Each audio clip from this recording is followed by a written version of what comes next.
नमस्कार विद्यार्थी मित्रांनो, कसे आहात? महामारी कोविड-19च्या कठीण प्रसंगी तुम्ही घरी सुखरूप आणि आनंदी असाल. एक परीक्षार्थी म्हणून अभ्यासातील सातत्यही तुम्ही टिकवून ठेवलेले असाल. तुमच्या अभ्यासातील अडचणी दूर करण्याकरिता आम्ही व्हिडिओ लेक्चरच्या माध्यमातून तुमच्या सानिध्यात राहायचा प्रयत्न करतो आहे, तुमच्या अडचणी सोडविण्याचा प्रयत्न करतो आहे.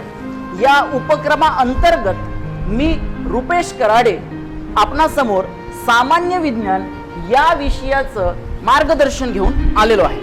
तर विद्यार्थ्यांनो, तुम्हा सर्वांसमोर एक अडचण अशी ठरलेली आहे आज की नेमकी ही जी राज्यसेवा आहे, ही राज्यसेवा कधीपर्यंत किंवा कोणत्या महिन्यापर्यंत पुढे ढकलली गेलेली आहे आणि आता निश्चित डेट अजून आलेली नाही, म्हणून तुम्ही जास्त गोंधळात आहात.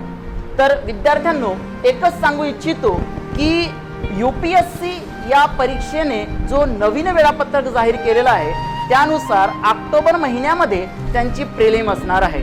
तर तो कालावधी विचार करता आपली राज्यसेवा सुद्धा त्या दरम्यान म्हणजेच डिसेंबर पर्यंत होण्याचा चान्स आहे. मग या कालावधीमध्ये आपल्याला आपलं अभ्यासातील सातत्य डगमडू न देता अभ्यास करत राहणे हे सोयीस्कर ठरेल आपल्या परीक्षेच्या दृष्टिकोनातून. तर मित्रांनो, सामान्य विषय या विषयामध्ये आपण भौतिकशास्त्र, रसायनशास्त्र आणि जीवशास्त्र यांचा अभ्यास करतोय. आता विचार केला तर सामान्य विज्ञान हा विषय जवळपास 20 गुणाकरिता परीक्षेमध्ये विचारण्यात येतं. 20 गुण नाही, 20 प्रश्न विचारण्यात येतात 40 गुणांकरिता. आता या 40 गुणांमधून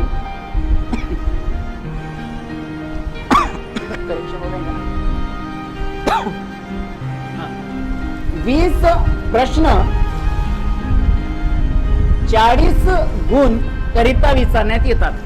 यामधून सर्वाधिक जास्त प्रश्न बायो म्हणजेच जीवशास्त्र, त्यानंतर फिजिक्स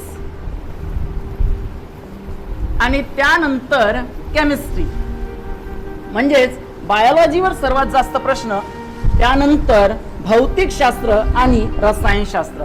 तर आज आपण भौतिकशास्त्र अंतर्गत कोणते कोणते घटक पुढे अभ्यासणार आहोत त्याची क्रमणिका इथं पुढे दिलेली आहे.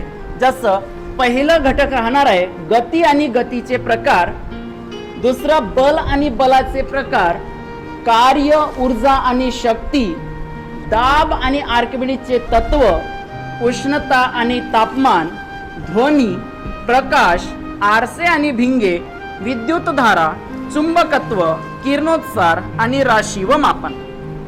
यामध्ये जसं आपण या 12 मुख्य घटकांचा विचार केला तर यावर किमान 6 ते 7 प्रश्न आपण सोडवू इच्छितो. या 6 ते 7 प्रश्नांमधून 4 ते 5 प्रश्न हे सरळ तुम्हाला विचारले जातात यावरच्या प्रॉब्लेम्सद्वारे. तर आता एकंदरीत आपण भौतिकशास्त्रावर येऊया. भौतिकशास्त्रामधला जो पहिला घटक आहे गती आणि गतीचे प्रकार, त्यापासून आपण हा व्हिडिओ लेक्चर सुरू करतोय. तर मित्रांनो, आज आपण गती आणि गतीचे प्रकार बघणार आहोत.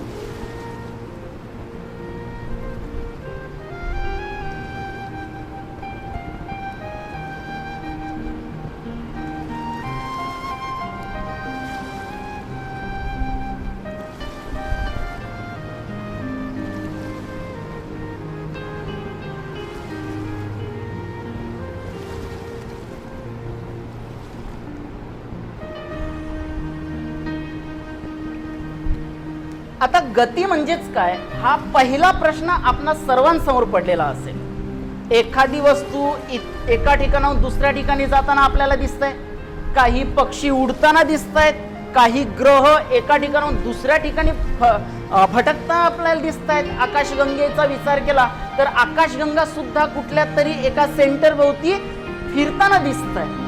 मग या साऱ्या घटनाक्रमानुसार विचार केला तर गती म्हणजे नेमकी काय हे आपल्या लक्षात येईल. आता गती म्हणजेच काय तर या ठिकाणी आपण असे म्हणूया की एखादी वस्तू आहे, ती वस्तू असेल, व्यक्ती असेल, कोणीही असेल, तर ती वस्तू एखाद्या सभोवतालच्या परिस्थितीनुसार, भौतिक परिस्थिती असेल किंवा एक काल्पनिक परिस्थिती असेल, त्या परिस्थितीनुसार आपण विचार करतोय.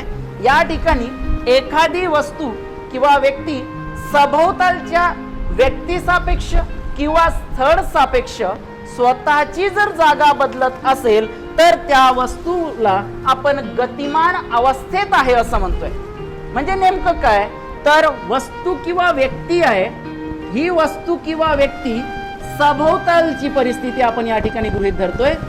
सभोवतालची व्यक्ती किंवा स्थळ यांच्या सापेक्ष म्हणजेच काय तर यांच्या तुलनेत स्वतःची जागा बदलणे, स्वतःची जागा बदलत असेल तर ही वस्तू किंवा ही व्यक्ती गतिमान अवस्थेत आहे असं आपण म्हणूया. मग यामध्ये जसं आपण उदाहरण देतोय ट्रेनचं, रेल्वे गाडी. आता ही रेल्वे गाडी चाललेली आहे. रेल्वे गाडीच्या अंतर्गत भागामध्ये सीटवर बसलेले काही लोक आहेत आणि त्या रूम मध्ये आपण जसं त्या सीटच्या जवळपास फॅन दिसून येईल, चेअर्स असतील, काही गुड्स म्हणजे सामग्री असेल, या साऱ्या वस्तू त्या ठिकाणी आहेत. म्हणजे त्या रेलच्या डब्यामध्ये आपल्याला काय काय दिसून येतात, फॅन, चेअर्स आणि इतर सामग्री दिसून येतात आणि या सोबतच बसलेले लोक सुद्धा दिसून येतात. एवढे आहेत.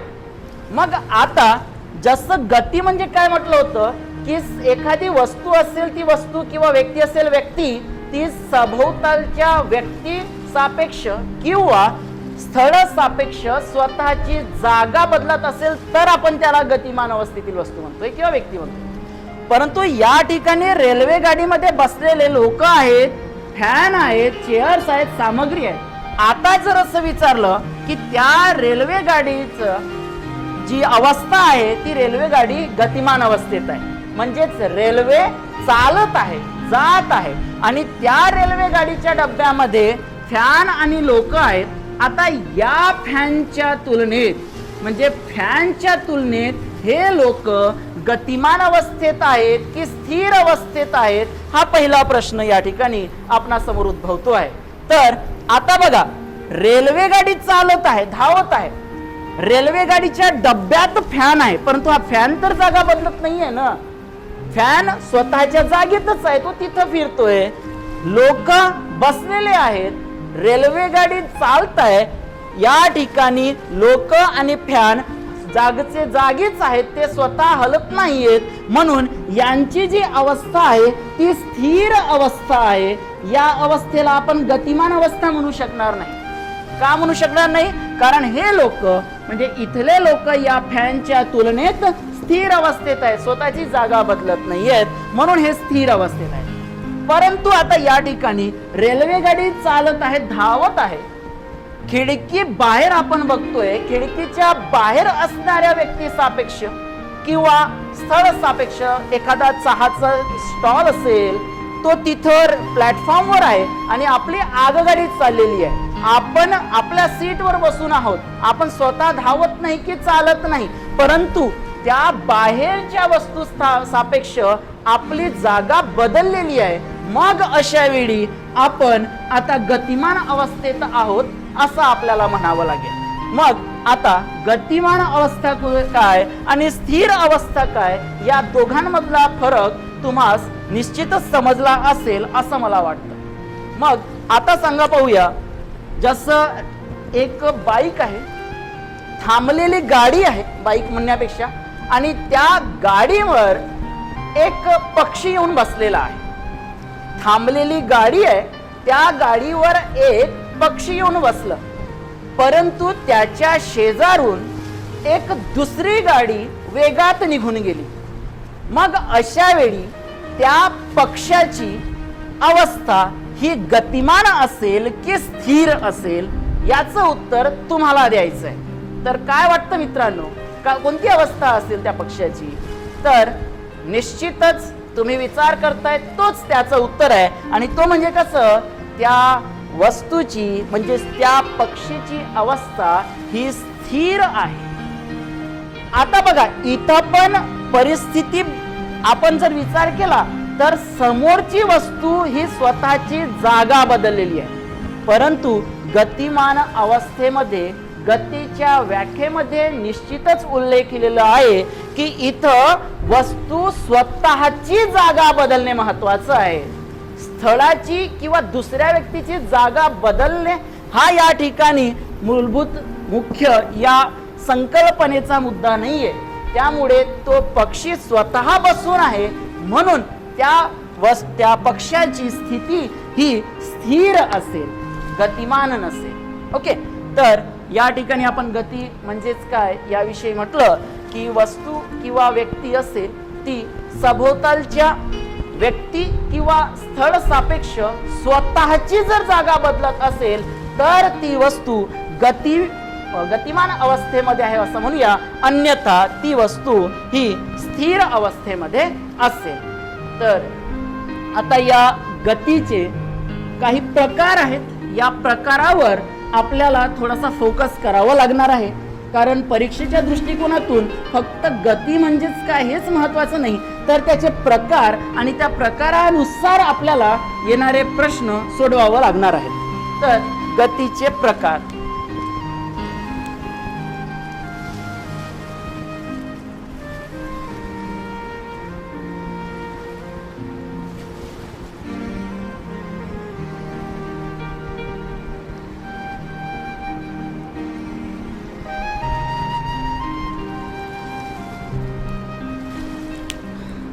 मुख्यतः गतीचे 4 प्रकार आहेत. पहिलं, ज्याला आपण स्थानांतरणीय गती म्हणतोय,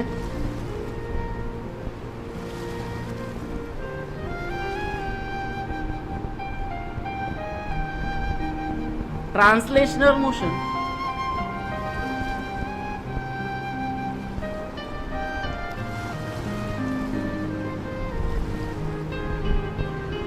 दुसरं प्रकार वर्तुळाकार गती,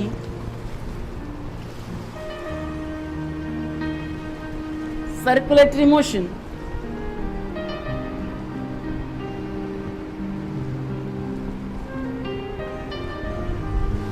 तिसरं प्रकार दोलनाकार गती,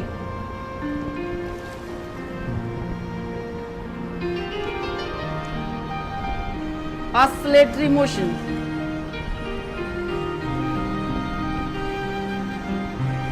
आणि चौथं प्रकार यादृच्छिक गती.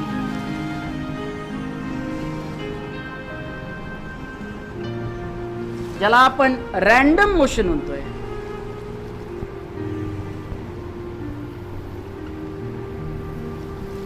हा, तर या ठिकाणी जसं गती म्हटलं तर एखाद्या वस्तूला स्वतःचे स्थान बदल महत्वाचा आहे. या ठिकाणी स्थळ सापेक्ष किंवा व्यक्ती सापेक्ष त्याचे 4 प्रकार, स्थानांतरणीय गती, वर्तुळाकार गती, दोलनाकार गती आणि यादृच्छिक गती. तर यामध्ये स्थानांतरणीय गती म्हणजेच काय? तर मित्रांनो, जेव्हा एखादी वस्तू किंवा एखादी व्यक्ती एका सरळ रेषेमधील गतिमान असते, तेव्हा त्या वस्तूच्या किंवा व्यक्तीच्या अंगी असलेली जी गती असते त्या गतीला स्थानांतरणीय गती म्हणतात. मग या ठिकाणी काय म्हटलं की व्यक्ती असेल किंवा वस्तू असेल, व्यक्ती किंवा वस्तू, आणि ही व्यक्ती किंवा वस्तू एका सरळ मार्गाने गतिमान आहे, सरळ मार्गाने गतिमान आहे. तर या व्यक्ती किंवा वस्तूच्या अंगी जी गती आहे त्या गतीला आपण स्थानांतरणीय गती असे म्हणतोय. आता या ठिकाणी उदाहरण द्यायचं म्हटलं तर धावता व्यक्ती असेल, एखादा व्यक्ती धावत सुटलाय, एखादी कार धावत आहे, बस चाललेली आहे, विमानाने उड्डाण घेतलेलं आहे, पक्षी एका ठिकाणाहून दुसऱ्या ठिकाणी निघून गेलं, हे सर्व उदाहरण हे स्थानांतरणीय गतीचं आहे. या ठिकाणी सरळ मार्गाने गतिमान होणे गरजेचं आहे. आता या ठिकाणी आपल्याला एक परत लक्षात घेण्याची बाब म्हणजेच काय, तर समजा एखादा व्यक्ती, जसं इथं आपण म्हटलं की सरळ मार्गाने गतिमान, परंतु याचा अर्थ असं नाही की एक रेषीय पद्धतीने एकदम स्टार्ट एका ठिकाणापासून तर सरळ रेघ ओढली तर या ठिकाणी पोहोचणे, हा त्याचा अर्थ मुळातच नाहीये. थोडाफार वक्राकार मार्ग सुद्धा चालू शकेल, परंतु त्याला आपण सरळ मार्ग असेच म्हणतोय. जसं उदाहरणादाखल द्यायचं म्हटलं तर या ठिकाणी समजा अभिषेक नावाचा व्यक्ती आहे. अभिषेक हा व्यक्ती स्वतःच्या घरून कॉलेज करिता निघाला, शाळा या ठिकाणी जायला निघाला. आता तो जात असताना जसा रस्ता गेलेला आहे त्याच पद्धतीने त्याच मार्गाने तो जाईल. एखाद्या बिल्डिंग वरून जंप करीत तर जाणार नाही ना. मग आता जसा हा वळणाचा रस्ता गेलेला आहे, आता हा वळणाचा रस्ता गेलाय तर त्याच मार्गाने तो शाळेपर्यंत पोहोचणार आहे. मग आता या अभिषेकची गती कोणती असं जर आपण म्हटलं तर अभिषेकची गती हे स्थानांतरणीय गती असेल. मग स्थानांतरणीय गतीमध्ये आपण म्हटलं होतं की सरळ मार्गाने गतिमान असणे, सरळ मार्गाने म्हणजेच एका ठिकाणाहून दुसऱ्या ठिकाणी, परंतु पूर्णपणे एक वर्तुळ असं न घेता सरळ सरळ त्या ठिकाणी पोचणे असं आपण या ठिकाणी म्हणू शकतोय. तर अभिषेक स्वतःच्या घरून आता या मार्गाने जरी या शाळेमध्ये पोचत असेल तरी या अभिषेकची गती हे स्थानांतरणीय गती समजली जाईल. त्यानंतर आता दुसरं उदाहरण द्यायचं म्हटलं तर समजा नागपूरचं मेडिकल स्क्वेअर घेऊया. आता हा झाला मेडिकल स्क्वेअर. या मेडिकल स्क्वेअरच्या म्हणजे त्या चौकामध्ये आपल्याला एक वर्तुळाकार भाग आहे. त्या वर्तुळाकार ज्याला आपण गोल चक्कर म्हणतोय, या गोल चक्करच्या ठिकाणाहून पूर्णपणे एक वर्तुळ पूर्ण करून आपल्याला आपली दिशा म्हणजेच आपला रस्ता बदलावा लागतोय. समजा इथून आपण आलोय, या ठिकाणी आपल्याला या दिशेने जायचं आहे तर पूर्ण एक वर्तुळ म्हणजे या पद्धतीने आपल्याला जावं लागेल किंवा तसंच. मग आता ए पासून बी पर्यंत जर या मेडिकल चौकाला क्रॉस करून आपल्याला जायचं म्हटलं तर या ए या ठिकाणाहून बी पर्यंत जाताना अभिषेक, या ठिकाणी सुद्धा आपण अभिषेक हाच नाव गृहीत धरूया. अभिषेक ए पासून बी ला निघाला, मधात मेडिकल चौक आहे, या ठिकाणी त्याचा मार्ग अर्धवक्राकार झालेला आहे, परंतु तरीही या अभिषेकची गती कोणती तर आता स्थानांतरणीय गती हेच आपल्याला म्हणावं लागेल. त्यानंतर आता दुसरी गती ज्याला आपण वर्तुळाकार गती म्हणतोय. आता वर्तुळाकार गती म्हणजे नेमकं काय, इथं परत आपण म्हणूया की एखादी व्यक्ती असेल किंवा वस्तू असेल, व्यक्ती किंवा वस्तू ही एका विशिष्ट निश्चित आसाभोवती फिरत असेल तर त्या वस्तूच्या किंवा त्या व्यक्तीच्या अंगी जी गती आहे त्या गतीला आपण वर्तुळाकार गती म्हणतोय. म्हणजे या ठिकाणी काय म्हणतोय की वस्तू किंवा व्यक्ती एका विशिष्ट आसाभोवती फिरत असेल तर त्या व्यक्तीच्या अंगी किंवा वस्तूच्या अंगी असलेली गती म्हणजेच वर्तुळाकार गती. मग या ठिकाणी वर्तुळाकार गतीचं उदाहरण म्हटलं तर चंद्राचे पृथ्वीभोवती फिरणे. आता चंद्र जर पृथ्वीभोवती फिरतय तर कोणत्या गतीने फिरतय तर त्या गतीला आपण म्हणूया वर्तुळाकार गती. त्याच पद्धतीने आता ही जी पृथ्वी आहे, ही पृथ्वी सूर्याभोवती फिरत आहे, तर ती सुद्धा वर्तुळाकार गती आहे. आता हा जो फॅन आहे, पंखा, हा जो पंखा फिरताय तो एका आसाभोवती फिरताय. मग पंख्याची फिरण्याची गती कोणती? तर वर्तुळाकार गती आहे. मग भवरा आपण म्हणूया, भवरा जर फिरताय तर त्या भवऱ्याची फिरण्याची गती कोणती? तर आपण म्हणूया वर्तुळाकार गती. मग अशा पद्धतीने या वर्तुळाकार गतीचं आपण उदाहरण देऊ शकतो. मग आता जर आपण म्हटलं, मगाशीचाच उदाहरण आपण या ठिकाणी गृहीत धरूया. जसा अभिषेक हा मेडिकल स्क्वेअरचा गोलचक्कर, मेडिकल स्क्वेअर गोलचक्कर, या ठिकाणाहून अभिषेक ए या ठिकाणापासून आता परत एक चक्र पूर्ण करून एच्याच दिशेने येत आहे. मग अशा वेळी अभिषेकची गती कोणती, असं जर प्रश्न आला, बघा लक्ष द्या, ए पासून अभिषेक निघाला, या गोल चक्करला पूर्ण एक चक्कर पूर्ण झाल्यानंतर तो परत त्याच दिशेने वळाला. आता अभिषेकची गती कोणती, यामध्ये आपण कन्फ्यूज होऊ शकतो. जरी अभिषेक याने एक चक्र पूर्ण केलं असलं तरीही या अभिषेकची गती ही स्थानांतरणीय गतीच असेल, या ठिकाणी वर्तुळाकार गती असणार नाही. त्याला कारण असं की वर्तुळाकार गतीमध्ये ती वस्तू एका निश्चित आसाभोवतीच फिरत राहणे गरजेचं आहे. आस बदललं तर स्थान म्हणजेच दिशा बदलली आणि दुसऱ्या दिशेने जर तो जाऊ लागलं, मग अशा वेळेस ती वर्तुळाकार गती राहणार नाही, ती स्थानांतरणीय गती मध्ये रूपांतरित होऊन जाईल. त्याच पद्धतीने या अभिषेकचं उदाहरण आपल्याला सांगता आला. मग वर्तुळाकार गती म्हणजेच काय, तर एका विशिष्ट आसाभोवतीच फिरत राहणे, ते म्हणजेच वर्तुळाकार गती. मग आता दोलनाकार गती आपण म्हणूया. नेमकं काय आहे दोलनाकार गती?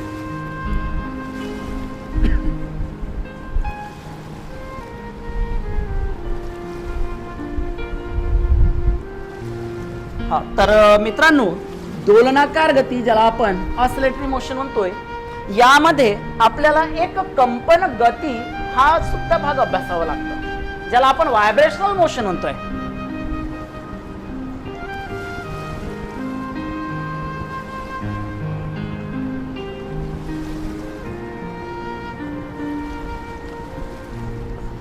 हा या दोलनाकार गतीमध्येच आपल्याला अभ्यासावं लागतं. तर दोलनाकार गती काय आहे बघा. एखादी, परत या ठिकाणी व्यक्ती किंवा वस्तू जे असेल ते, एखादी व्यक्ती किंवा वस्तू, व्यक्ती किंवा वस्तू दोन निश्चित बिंदूच्या दरम्यानच फिरत असेल, जसं या ठिकाणी ए बिंदू, दुसरा आहे बी बिंदू, या दोन निश्चित बिंदूच्या दरम्यानच फिरत असेल, म्हणजे जाणं येणं असं करत असेल, तर त्या व्यक्तीच्या किंवा त्या वस्तूच्या अंगी जी गती आहे त्या गतीला आपण दोलनाकार गती असं म्हणतोय. मग आता उदाहरण म्हणजेच काय, तर शिलाईची मशीन आणि त्या मशीनीतील जी सुई आहे त्या सुईची गती कोणती, तर दोलनाकार गती. का, कारण ती सुईची जी गती आहे त्या गतीचा विचार केला तर सुई वर खाली वर खाली वर खाली असं येणं जाणं सुरू राहतं सिलाई मशिनीमध्ये, तर ती दोलनाकार गती. घड्याळातील पेंडुलम तुम्ही बघितलेला असेल, त्या घड्याळातील पेंडुलम काय होतं, एका ठिकाणाहून दुसरीकडे मग परत परत असं फिरत राहतं. या घड्याळामध्ये जशी ही घड्याळ झाली तर याचा पेंडुलम आहे हा इथून इथपर्यंत येईल, इथून इथपर्यंत, परत त्याच दिशेने एका दिशेकडून दुसरीकडे, दुसऱ्या ठिकाणावर परत पुढच्या ठिकाणी, असं त्याचं जाणं येणं फिरणं सुरू राहतं. म्हणून या घडीतील म्हणजे पेंडुलमचं आपण गतिमाचा विचार केला तर दोलनाकार गतीच असंच आपल्याला म्हणावं लागेल. त्याच पद्धतीने आता या ठिकाणी झोका, आता झोक्याचा विचार केला तर झोका सुद्धा हा दोलनाकार गतीचंच उदाहरण आहे. झोका एका ठिकाणाहून परत मूळच्या ठिकाणी परत येतो, पळत जाणे परत येणे असं सुरू असतं. तो सुद्धा दोलनाकार गतीचं उदाहरण झालं. त्याच पद्धतीने आता पक्ष्यांचे उडणे, आता त्या उडण्यामध्ये जेव्हा पक्षी स्थलांतर करतं, जागा बदलतं, एका ठिकाणाहून दुसऱ्या ठिकाणी जातं, तेव्हा ते एका विशिष्ट मार्गाने मार्गक्रमण करतं, तेव्हा होणार त्यांच्यामध्ये असणारी जी गती असेल ती स्थानांतरित गती असेल. परंतु पक्षी उडत असताना त्या पक्ष्यांच्या पंखांची जी हालचाल होतं वर खाली वर खाली, ही पक्ष्यांच्या पंखांची हालचाल ही दोलनाकार गतीमध्ये येते. आता जसं व्हायब्रेशनल मोशन म्हटलं, आता मोशन मध्ये व्हायब्रेशन म्हटलं तर एक प्रकारचं कंपन निर्माण होतं. जसं या बोर्डला मारलं तर इथं असणारे जे सूक्ष्म कण आहेत त्यामध्ये हालचाल दिसून आली, वर खाली कंपन घडून आलेलं आहे, म्हणून त्याला व्हायब्रेशनल मोशन म्हणतात. आता या कंपनामध्ये आता डिपेंड असतं की जसं तो कंपन नेमकं स्थायू पदार्थामधील आहे की वायू पदार्थातील आहे की द्रव पदार्थातील आहे. समजा स्थायू पदार्थातील असेल तर ती दोलनाकार गतीमध्ये मोडेल, कारण ते कंपन स्वतःची जागा म्हणजे वर खाली एका विशिष्ट मार्गामध्ये बदलतात, म्हणून ते दोलनाकार गती. आता वायूमधील जर कंपन आपण विचार केला तर वायूमध्ये कंपन खूप कमी प्रमाणात दिसून येतं. जरी वर खाली होत असेल तरी पण तिथले जे कण आहेत ते कण स्वतःची जागा बदलतात, म्हणून आता त्या ठिकाणी आपण दोलनाकार गती असं म्हणू शकत नाही, म्हणून या ठिकाणी सेपरेट केलेला आहे कंपन गती म्हणून. परंतु आपण तो अभ्यास या दोलनाकार गती अंतर्गतच करतोय. हा कंपन गती हा गतीचा काही वेगळा प्रकार नाहीये. त्यानंतर यादृच्छिक गती, त्याला आपण रॅन्डम मोशन म्हणतोय. आता रॅन्डम मोशन किंवा यादृच्छिक गती म्हणजेच काय, जेव्हा एखादी वस्तू अनिश्चित दिशेने गतिमान असते, एखादी वस्तू अनिश्चित दिशेने गतिमान असणे म्हणजेच त्या वस्तूमध्ये असणारी गती यादृच्छिक गती, ज्याला आपण अनिश्चित गती सुद्धा म्हणू शकतो. मग आता नेमकं काय तर जसं एखाद्या ठिकाणी तुम्ही फेरफटका मारित असताना कबुतरांचा थवा आहे, खूप सारे कबूतर एका ठिकाणी आहेत, दाणे टिपतायत खातायत.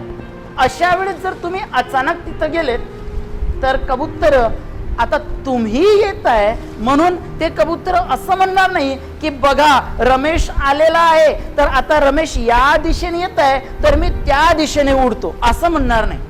तर त्या पक्ष्यांना जसं सुटेल तसं सैराटपणे मुक्तपणे कोणत्याही दिशेने ते उडू लागतील, म्हणजे त्यामध्ये निश्चितता नाहीये, एकदमच अनियमितपणा दिसून येईल.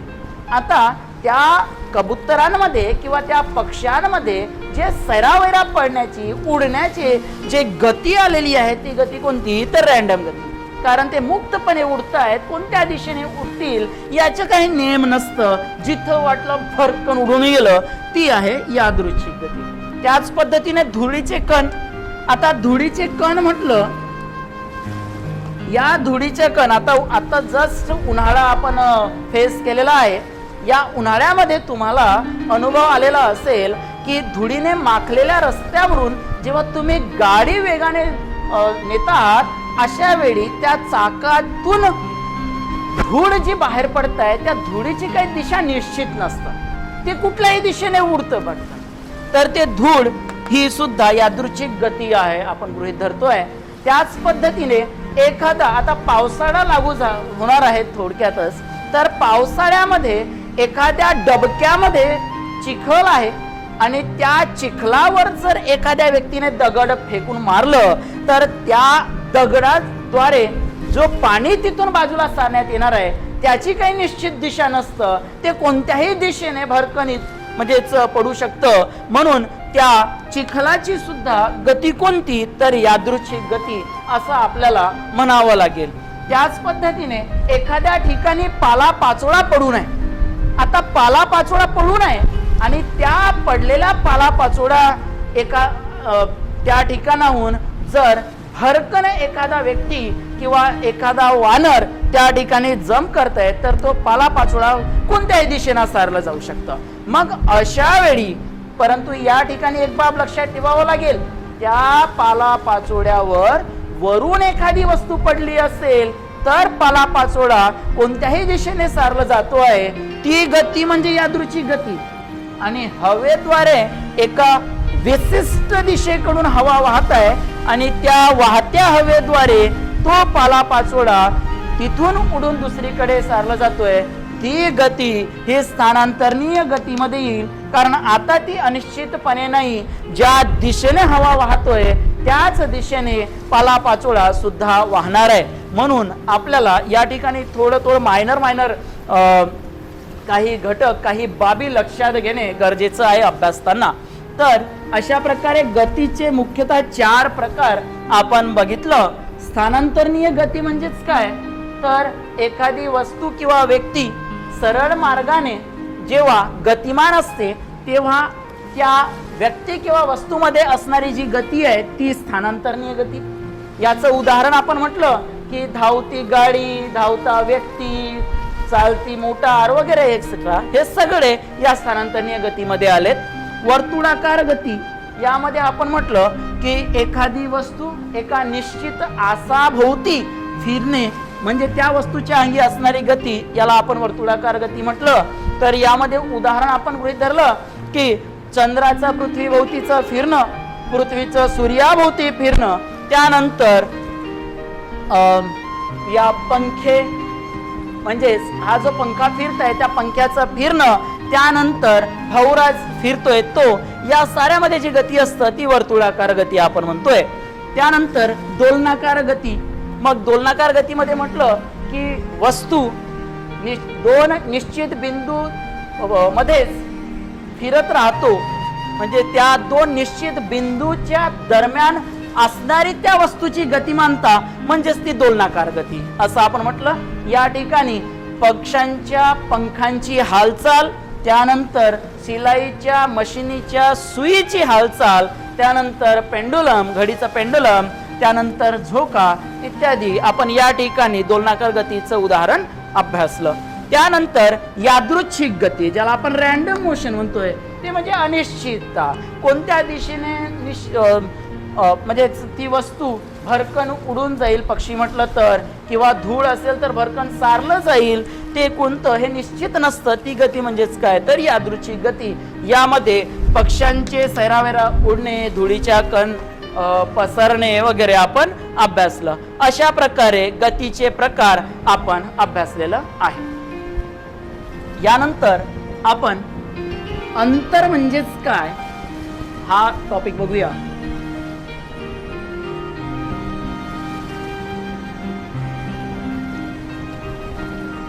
तर मित्रांनो, एखादी व्यक्ती किंवा वस्तू, एखादी व्यक्ती किंवा वस्तू गतिमान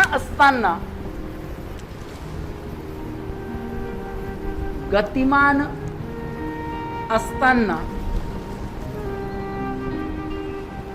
दोन बिंदूंदरम्यान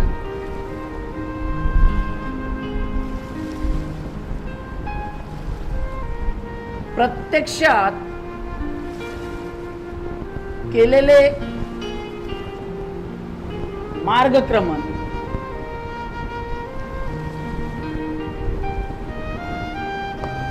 म्हणजे अंतर होय.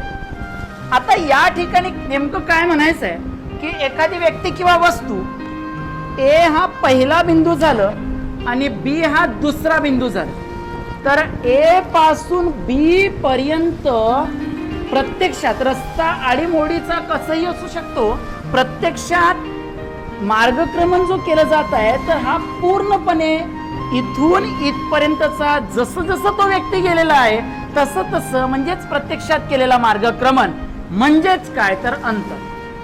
मग आता या ठिकाणी आपण म्हणूया की ए पासून बी पर्यंत या व्यक्तीने 12 किलोमीटरचा अंतर कापलेलं आहे, म्हणजेच प्रत्यक्षात मार्गक्रमण केलेला अंतर किती तर 12 किलोमीटर.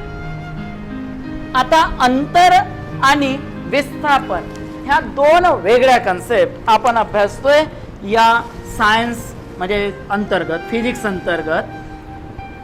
जसं रिझनिंगच्या पार्टचा अभ्यास तुम्ही सुरू केलेला असेल तर तुमच्या लक्षात येईल की आपण अंतरही म्हटलं किंवा डिस्प्लेसमेंट ही कन्सेप्टच त्या ठिकाणी यूज केली जात नाही. अंतर म्हणजे एक सरळ मार्गामध्ये जो भाग येतोय तो आपण मोजून काढतो आणि त्याला आपण अंतर म्हणतोय. परंतु आपल्याला फिजिक्समध्ये तसं घेऊन चालणार नाही. फिजिक्समध्ये अंतर हा प्रत्यक्षात केलेला मार्गक्रमण नसतं. समजा ए या ठिकाणाहून सी या ठिकाणापर्यंत जर व्यक्ती पोहोचतोय तर ए पासून बी पर्यंत समजा 5 किलोमीटर आहे आणि या ठिकाणी सी पासून बी पर्यंत 3 किलोमीटर आहे. म्हणजेच एकूण अंतर किती, तर इथं एकूण अंतर बरोबर काय, तर A plus A B plus B C असं येणार आहे. याचाच अर्थ काय, तर 5 + 3 म्हणजेच 8 किलोमीटर असं प्रत्यक्षात मार्गक्रमणीला जो अंतर आहे तो झाला हा.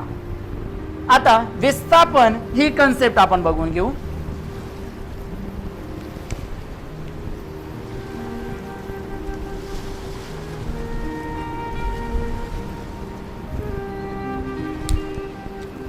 विस्थापन ज्याला आपण डिस्प्लेसमेंट म्हणतोय.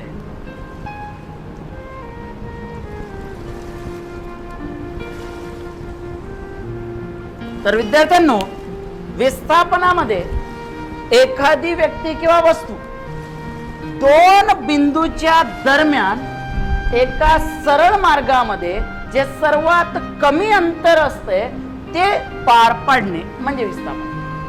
मग आता आपण काय म्हणूया, विस्थापन म्हणजेच काय, एका सरळ मार्गातील दोन बिंदू दरम्यानचे कमीत कमी अंतर म्हणजेच विस्थापन. मग आता या ठिकाणी जसं अंतरामध्ये म्हटलं की ए पासून सी पर्यंत व्यक्ती गेलेलं होतं, ए बी 5 किलोमीटर म्हटलं आणि बी आणि सी अंदाजे 3 किलोमीटर आपण म्हटलेलं होतं. असं अंतर झालेलं होतं 8 किलोमीटर. तर आता विस्थापन या ठिकाणी म्हणजे या ए पासून या सी पर्यंत हा जो सरळ मार्गामध्ये आता 8 किलोमीटर नाही तर त्यापेक्षा हा कमी. आता कमी म्हणजेच किती, तर जनरली तो 6-7च्या दरम्यान येईल, 6 वगैरे. तर हा अंदाजेच सांगितलं 6 किलोमीटर अंदाजे एवढा विस्थापन येणार आहे. आता हा विस्थापन या ठिकाणी बघितलं तर तो या अंतराच्या तुलनेत कमी आलेलं आहे. मग आता अंतर म्हणजेच काय, प्रत्यक्षात पहिल्या बिंदूपासून तर या दुसऱ्या बिंदूपर्यंत म्हणजे पहिल्या स्थानापासून तर शेवटच्या स्थानापर्यंत प्रत्यक्षात केलेला जो मार्गक्रमण आहे तो म्हणजेच अंतर.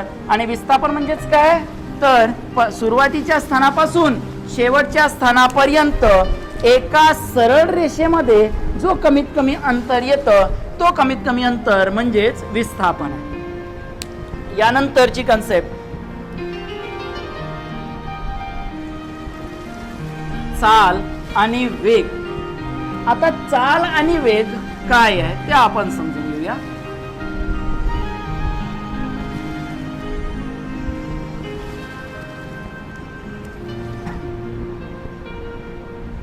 चाल याला आपण स्पीड म्हणतोय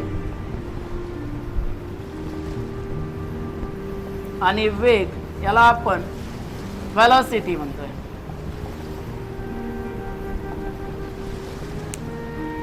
आता चाल आणि वेग यामध्ये फरक असा आहे की चाल ही अंतराशी संबंधित आहे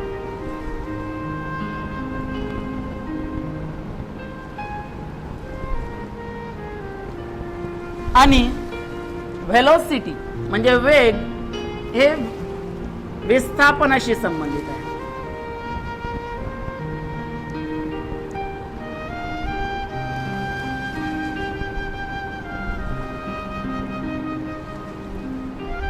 मग चाल म्हणजेच काय, तर एकक कालावधीमध्ये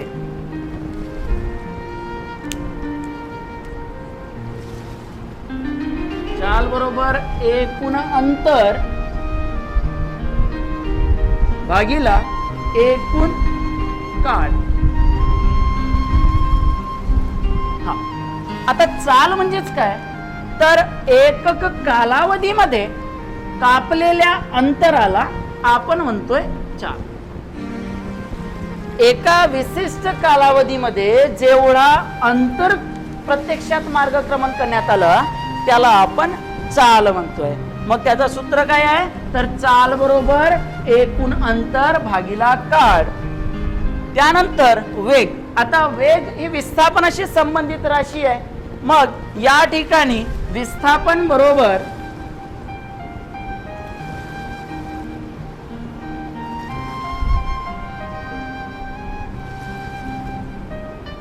वेग बरोबर विस्थापन भागिला काळ. मग वेग म्हणजेच काय, तर एकक कालावधीमध्ये प्रत्यक्षात दोन बिंदूच्या दरम्यानचं एका सरळ मार्गातील जो अंतर आहे, कापलेला अंतर, तो म्हणजे वेग. आता विस्थापनाची व्याख्या आणि त्याला काळाने भागून घ्यायचं. म्हणजेच वेग म्हणजेच काय, तर एखाद्या वस्तूने एकक कालावधीमध्ये जे दोन ठिकाणादरम्यान, दोन बिंदू दरम्यान एका सरळ मार्गात जो कमीत कमी अंतर त्याने जो कापलेला आहे तो म्हणजे वेग झालेला आहे. वेग बरोबर काय, तर विस्थापन भागिला काळ, हा त्याचा सूत्र झाला. मग आता या दोघांच्या एककांवर प्रश्न विचारण्यात येतं. जसं SI एकक, चाल असो की वेग असो, या दोघांचं SI एकक मीटर पर सेकंद. त्यानंतर CGS एकक सेंटीमीटर पर सेकंद. त्यानंतर अंतर जास्त असल्यास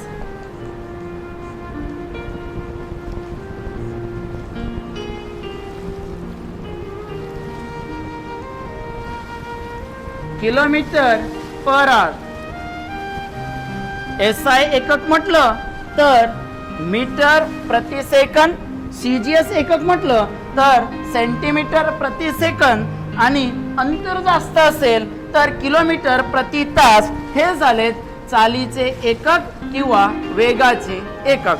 चाल आणि वेग या दोघांचे एकक सारखेच आहेत. मग ते SI एकक असो, CGS एकक असो, की हे अंतर जास्त असल्यास येणारा एकक असो. विद्यार्थ्यांनो, यामध्ये आपल्याला काही खालील विधानांवर विचार करा या स्वरूपातील प्रश्न विचारले जातात, आणि त्यामध्ये काही मुख्य कन्सेप्ट आपल्या लक्षात तर असतं. मुळात त्याविषयी फॅक्च्युअल इन्फॉर्मेशन सुद्धा आपल्याला लक्षात ठेवणे सोयीस्कर ठरतं आपल्या परीक्षेच्या दृष्टिकोनातून. जसं या ठिकाणी आपण आताच चाल आणि गती म्हणजेच काय, त्या दोघांमध्ये काय फरक आहे तो बघितलेला आहे. त्यावर आता जसं आपण म्हणूया की जेव्हा एखाद्या वस्तूची गती सरळ रेषेत असते तेव्हा चाल आणि वेग यांच्या म्हणजे जे मूल्य आहे, जे व्हॅल्यू आहे, हे दोघांचे सारखेच राहणार आहे. त्याच पद्धतीने बघा, नेमकं काय म्हणायचं आहे की जेव्हा एखाद्या वस्तूची गती सरळ रेषेत आहे, म्हणजेच ती वस्तू A या ठिकाणापासून B या ठिकाणी सरळ एका मार्गाने जात आहे, अशा वेळेस चाल आणि वेग हे दोन्ही सारखंच राहणार आहे. त्या दोघांची व्हॅल्यू, मूल्य हे सारखं राहणार आहे, कारण यामध्ये अंतर आणि विस्थापन हा सारखा आहे म्हणून. आता जर आपण त्या वस्तूची सरळ रेषेत जर म्हणजे एखाद्या वस्तूची गती सरळ रेषेमध्ये नाहीये, मग अशा वेळेस A या बिंदूपासून B या बिंदूपर्यंत आता एका सरळ रेषेमधलं वेग हा कमी येईल. कुणाच्या तुलनेत, तर या चालच्या तुलनेत, कारण अंतर वाढलेलं आहे. अंतर वाढलं त्या तुलनेत विस्थापन कमी झालेलं आहे, म्हणून या ठिकाणी आता चाल आणि वेग हे सारखे नसणार आहेत, समान नसणार आहेत, तर चालचे मूल्य हे वेगाच्या मूल्यापेक्षा जास्त असणार आहे. त्यानंतर आता जर गतिमान वस्तूची गती बदलली, बघा गतिमान वस्तू आहे एखादी, आणि त्या गतिमान वस्तूची जेव्हा आपण गती बदलतो आणि दिशा तीच ठेवतो, ज्या दिशेने चाललं, समजा एक वस्तू ए या ठिकाणाहून बी या ठिकाणी गेलेला आहे, दिशा सारखी आहे, एकच आहे, ही गतिमान वस्तू आहे. समजा एक वस्तू आहे गतिमान, ती ए या ठिकाणाहून बी या ठिकाणी चाललं, वेग या ठिकाणी दिशा तेच ठेवलेला आहे. मग आता आपण म्हणू शकतो की वेग बदलेल. जसं गतिमान वस्तूची चाल बदललेली आहे, दिशा तीच आहे, तर या ठिकाणी वेग बदलेल. म्हणजेच वस्तूची चाल बदलली, दिशा सारखीच आहे, वेग बदलेल. वस्तूची चाल तीच ठेवली आणि दिशा बदलली तरीही वेग बदलणारच आहे. त्याच पद्धतीने गतिमान वस्तूची चालही बदलली आणि वेगही दिशाही बदलली, म्हणजे दोन्ही बदललं तरीही वेग बदलणारच आहे. या ठिकाणी कन्फ्यूज होऊ नये. म्हणजे चाल समान आहे, दिशा बदललेली आहे तरी वेग बदललं, चाल बदलली, दिशा तीच आहे तरीही वेग बदललं, आणि चाल आणि दिशा दोन्ही बदलली तरीही वेग बदललेलं आहे. त्यानंतर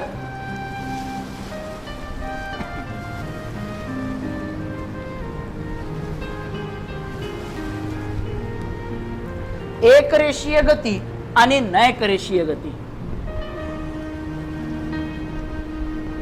एकरेषीय गती, ज्याला आपण युनिफॉर्म मोशन म्हणतोय,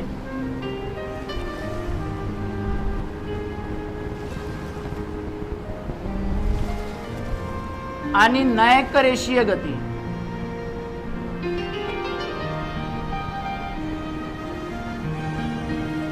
याला आपण नॉन युनिफॉर्म मोशन म्हणतोय.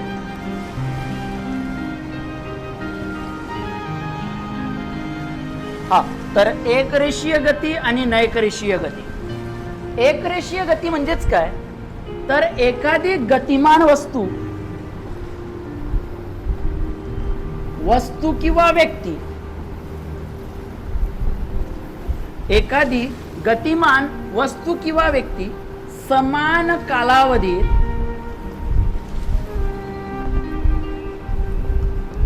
समान अंतर कापत असेल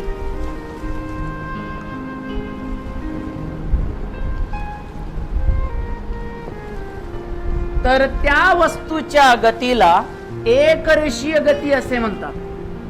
या ठिकाणी आपण काय म्हटलं की एखादी वस्तू किंवा एखादी व्यक्ती जी गतिमान अवस्थेमध्ये आहे, ती जर समान कालावधीमध्ये जर समान अंतर कापत असेल तर त्या वस्तूच्या गतीला आपण एकरेषीय गती म्हटलं. उदाहरण म्हटलं तर या ठिकाणी समजा एक व्यक्ती 1 किलोमीटर अंतर 1 मिनिटामध्ये पार पाडताय, 2 किलोमीटर अंतर 2 मिनिटामध्ये पार पाडताय, 3 किलोमीटर अंतर 3 मिनिटामध्ये पार पाडताय.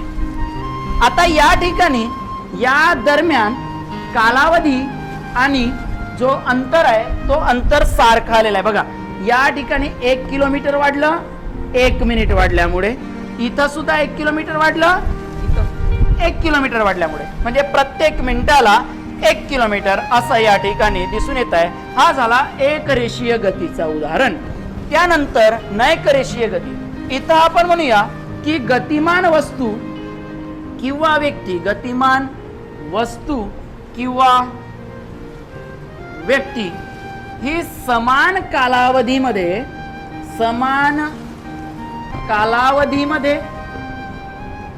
समान अंतर पार पाडत नाहीत.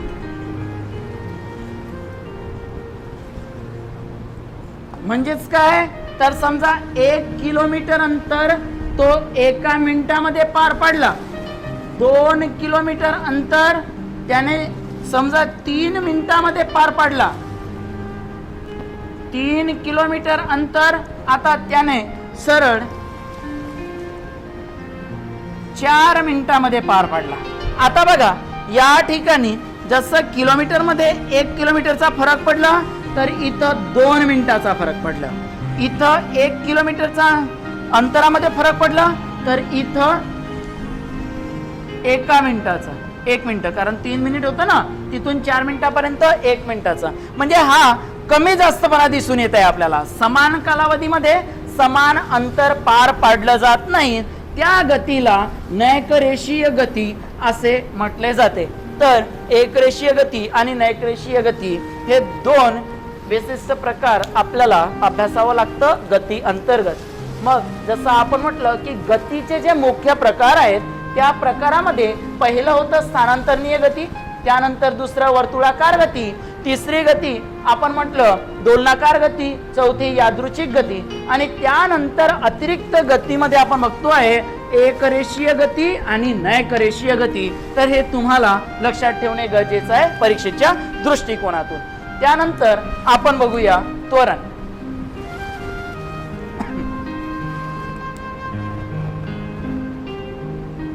त्वरण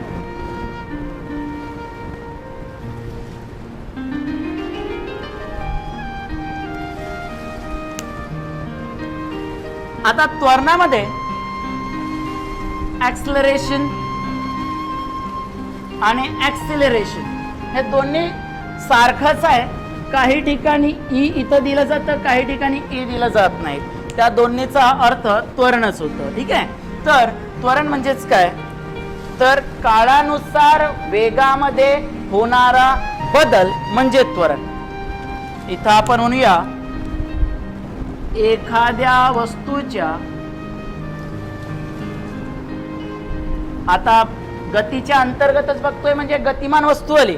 एखाद्या गतिमान वस्तूच्या काळानुसार वेगामध्ये होणारे बदल म्हणजे काय, तर त्वरण. मग आता हा काळानुसार वेगामध्ये होणारा बदल म्हणजे नेमकं काय, तर आपण नियमितपणे याचा अनुभव घेतोय. समजा एका ठिकाणाहून दुसऱ्या ठिकाणी आपण जातोय, अशा वेळेस कधी आपल्या गाडीचा वेग जास्त होतो, कधी कमी होतो. जेव्हा आपला जो हायवे आहे, रोड आहे, तो जेव्हा रिकामा असतो त्यावेळेस आपल्या गाडीचा वेग हा वाढवतो आपण. परंतु ब्रेकर आलं, दुसरे अडचणी आले तर आपण अचानक आपल्या गाडीचा वेग कमी करतो. म्हणजे वेगामध्ये काळानुसार वेळोवेळी बदल होतो, कमी जास्तपणा होतो, त्याला आपण म्हणतोय त्वरण. मग आता या त्वरणाचे पण प्रकार आहेत. मग त्वरणाच्या प्रकारामध्ये त्वरणाचे प्रकार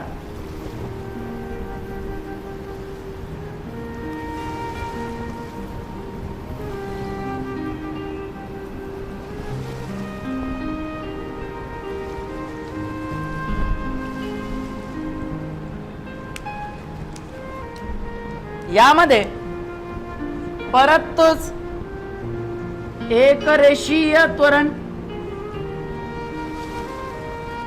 या आधी आपण एकरेषीय गती बघितलं होतं, या ठिकाणी एकरेषीय त्वरण. त्यानंतर नैकरेषीय त्वरण.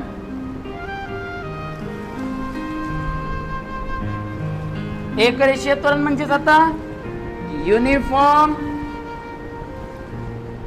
ऍक्सिलरेशन. नैकरेषीय त्वरण म्हणजेच नॉन युनिफॉर्म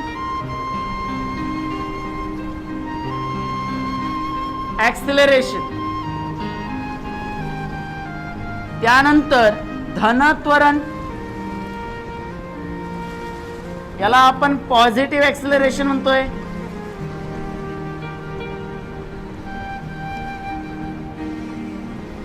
त्यानंतर ऋणत्वरण, याला आपण निगेटिव्ह ऍक्सिलरेशन म्हणतोय.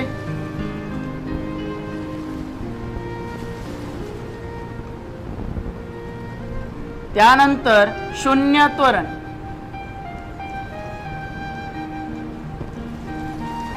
याला आपण झिरो ऍक्सिलरेशन.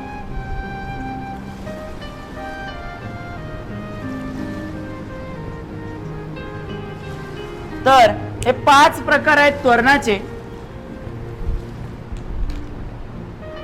तर त्वरणाचे प्रकार, टाइप ऑफ ऍक्सिलरेशन, याचे 5 प्रकार जे आपण सांगितलं, जसं एकरेषीय त्वरण, नैकरेषीय त्वरण, धन त्वरण, ऋण त्वरण आणि शून्य त्वरण. तर यामधून जो एक रेषीय त्वरण आहे तो बघू. तर एखादी गतिमान वस्तू आहे, त्या गतिमान वस्तूच्या वेगामध्ये समान कालावधीमध्ये समान बदल होत असेल. बघा, वेगामध्ये समान कालावधीमध्ये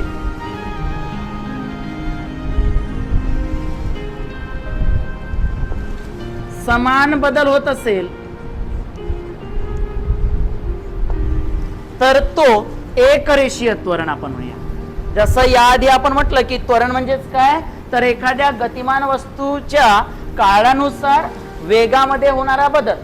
मग या ठिकाणी त्वरणामध्ये आपण म्हटलं की त्वरण बरोबर वेगातील बदल भागिला काळ. मग आता याला पुन्हा लिहायचं म्हटलं तर वेगातील बदलामध्ये पण आपण बदल करू शकतो. जसं सुरुवातीचा वेग मायनस म्हणजे अंतिम वेग मायनस सुरुवातीचा वेग भागिला काळ, असंही आपण लिहू शकतो. सरळ सरळ आपण घेऊया. त्वरण म्हणजेच काय, तर वेगातील बदल भागिला काळ. म्हणजेच एकक काळामध्ये वेगामध्ये जो बदल होतो त्या बदलाला आपण त्वरण म्हणतोय. तर या त्वरणाचे जे 5 प्रकार आहेत त्यामधला पहिलं एकरेषीय त्वरण. आता एकरेषीय या शब्दावरूनच आपल्या लक्षात येतं की वेगामध्ये बदल तर होत आहे, कारण वेगामध्ये जर बदल होणार नाही तर त्याला आपण त्वरण म्हणणार नाही. मग वेगामध्ये बदल तर होत आहे, परंतु तो बदल कसा आहे, सारखा आहे. सारख्या कालावधीमध्ये सारखा बदल होत आहे, म्हणून त्याला आपण एकरेषीय त्वरण म्हणतोय. आता नैकरेषीय त्वरण म्हणजेच काय, नैकरेषीय शब्दावरूनच लक्षात येतं की वेगामध्ये बदल तर होतोय, कारण हा त्वरण आहे.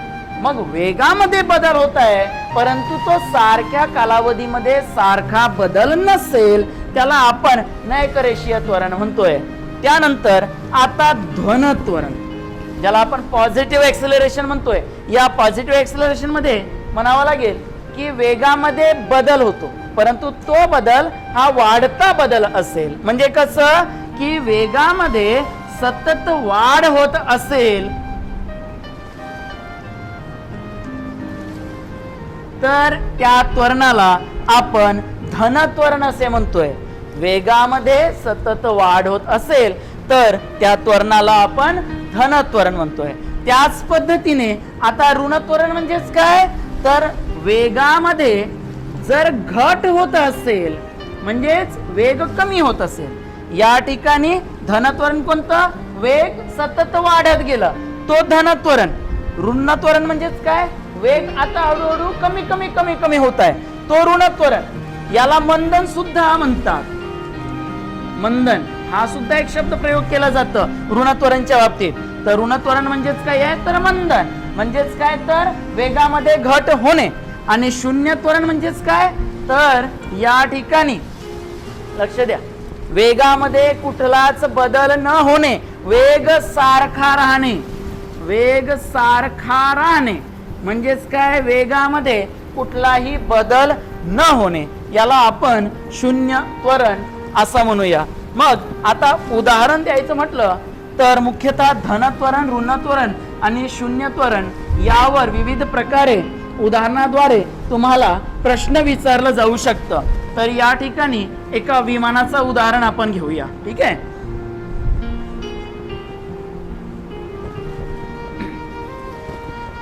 तर विद्यार्थ्यांनो, एक विमान आहे. या ठिकाणी सुरुवातीला विमान थांबलेला आहे. हा थांबलेला विमान आहे. आता विमान धावपट्टीवरून उडायला सुरुवात करतं. विमान थांबलेला असताना आता हा त्वरणामध्ये नाही, कारण वेगामध्ये जिथपर्यंत बदल होत नाही तिथपर्यंत वेगाचं त्वरण आपण काढू शकत नाही. मग आता या ठिकाणाहून विमानाने उड्डाण घेतलेला आहे, उडायला लागलेला आहे. मग इथं शून्यापासून आता 1, 2, 3 किलोमीटर अशा पद्धतीने 100 किलोमीटर, 200, मग 300 किलोमीटर, मग 500 किलोमीटर प्रति तास अशा पद्धतीने विमान स्वतःच जो वेग आहे तो वेग वाढवेल. आता या ठिकाणी लक्ष द्या, विमान उड्डाणाच्या वेळी म्हणजे वर झेपावत असताना जमिनीवरून या विमानाच्या वेगामध्ये सतत वाढ होत आहे. हे सतत वाढ होणारी जी दिसून येत आहे हे धनत्वरणाचं उदाहरण झालं. धनत्वरण, पॉझिटिव्ह ऍक्सिलरेशन. त्यानंतर आता विमान इथं पोचलं, एका विशिष्ट उंचीपर्यंत पोचलं. या विशिष्ट उंचीपर्यंत पोचल्यानंतर आता विमानाचा सरासरी वेग आपण गृहीत धरूया. आता कमी जास्त राहू शकतो. आपण अंदाजवर या ठिकाणी 500 किलोमीटर प्रति तास हा घेतोय अभ्यासाच्या दृष्टिकोनातून. तर 500 किलोमीटर या वेगामध्ये आता विमान हा स्थिर झालेला आहे, म्हणजेच आता त्या सारख्या वेगामध्ये उडतोय. या ठिकाणाहून आता 500 किलोमीटरनेच तो एक विशिष्ट शहर गाठणार आहे किंवा विशिष्ट ठिकाण गाठणार आहे. तर आता या ठिकाणी विमानाचा जो वेग 500 किलोमीटर आहे हा कोणत्या त्वरणामध्ये येईल? तर हा येणार आहे शून्य त्वरणामध्ये. कारण या ठिकाणी विमानाचा वेग कमी होत नाही किंवा वाढतही नाही, म्हणजेच वेगामध्ये बदल होत नाहीये, वेग सारखाच राहत आहे. हा शून्य त्वरणाचा उदाहरण राहणार आहे. त्यानंतर निश्चित ठिकाण आल्यानंतर आता विमान धावपट्टीवर उतरणार आहे. विमान धावपट्टीवर उतरणार आहे म्हणजेच काय, आता विमानाचा वेग हळूहळू कमी होऊ लागेल. म्हणजे आता 500 होतं, त्या 500 वरून आता 400 किलोमीटर प्रति तास, 300, 200, 100, 1 इथपर्यंत आता विमानाचा वेग हळूहळू कमी झालं. तर या त्वरणाला आपण म्हणणार आहोत ऋणत्वरण किंवा मंदन. ऋणत्वरण किंवा यालाच आपण मंदन असं पण म्हणूया. या ठिकाणी लक्ष द्या, धनत्वरण म्हणजेच काय, तर वेगामध्ये वाढ होणे. शून्यत्वरण म्हणजेच काय, वेगामध्ये कुठलाही बदल न होणे. आणि ऋणत्वरण म्हणजेच काय, तर वेगामध्ये घट होणे, वेग कमी होणे म्हणजेच ऋणत्वरण. अशा पद्धतीने आपण त्वरणाचे प्रकार बघितले. पहिला प्रकार होता एकरेषीय, त्याला आपण एक समान त्वरण, एक रेषीय म्हणण्यापेक्षा एक समान त्वरण. दुसरं नैक समान त्वरण. तिसरं आता धनत्वरण. चौथं ऋणत्वरण आणि पाचवा शून्य त्वरण. अशा प्रकारे त्वरण आणि त्वरणाचे प्रकार आपण अभ्यासलेले आहेत. तर विद्यार्थी मित्रांनो, आज आपण गती म्हणजेच काय, गतीचे प्रकार, त्या प्रकारांतर्गत आपण गतीचे सर्व प्रकार बघितले. अंतर म्हणजेच काय, चाल काय आहे, विस्थापन, एकसमान गती काय, नैकसमान गती काय, त्वरण म्हणजेच काय, त्वरणाचे प्रकार कोणते, ते आपण सर्व अभ्यासलेलं आहे. परंतु एवढ्याने गती आणि गतीचे प्रकार हा घटक संपलेला नाही. आपण यापुढे बघणार आहोत गतिविषयक समीकरणे, गतिविषयक नियम न्यूटनचे, परीक्षेला उपयोगी सूत्रांवरील उदाहरणे म्हणजेच प्रॉब्लेम्स, या भागावर विचारण्यात आलेले प्रश्न, त्यानंतर या भागावर परत कुठल्या प्रकारचे प्रश्न येऊ शकतात ते, आणि त्या प्रश्नांना तुम्हाला सॉल्व करायला आम्ही देणार आहोत, म्हणजे तो असेल तुमचं गृहकार्य. आणि त्यानंतर आपण पुढे नवीन घटक कंटिन्यू करणार आहोत. तर विद्यार्थी मित्रांनो, पुन्हा एकदा तुम्हा सर्वांना पुढच्या येणाऱ्या परीक्षेसंबंधी शुभेच्छा. आणि घरी राहा, सुरक्षित राहा. कुठलीही अडचण आली तर आम्ही सर्व टीम तुमच्या पाठीशी आहोत. अडचण आल्यास ऑफिसला कॉल करा. आज मी तुमची रजा घेतोय. धन्यवाद. उद्या भेटूया परत एकदा याच वेळात पुढील घटकानुसार. धन्यवाद.